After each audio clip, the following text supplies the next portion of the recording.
விபத்துகள் எப்பொழுதும் நடக்கும் என மக்கள் நினைக்கின்றனர். ஆனால் அது எப்பொழுதும் உண்மை அல்ல.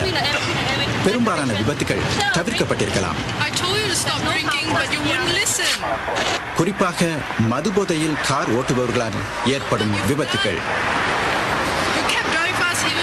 பெரும்பாலும் அவதியுறுவது ஓட்டுநர் மட்டுமல்ல,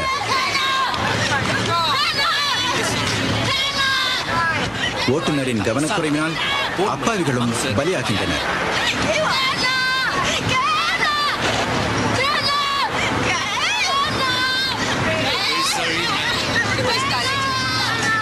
யாரோ ஒருவரின் கவனக்குறைவினால் பலரது வாழ்வு பாதிப்புக்குள்ளாகின்றது. மது அறிந்துவிட்டு வாகனம் ஓட்டாதீர்கள். நீங்கள் உயிரோடு இருந்தால் அந்த சம்பவம் உங்களை உறுத்திக் கொண்டே இருக்கும். உயிரை மதியுங்கள். மது அருந்திவிட்டு வாகனம் ஓட்டாதீர்கள்.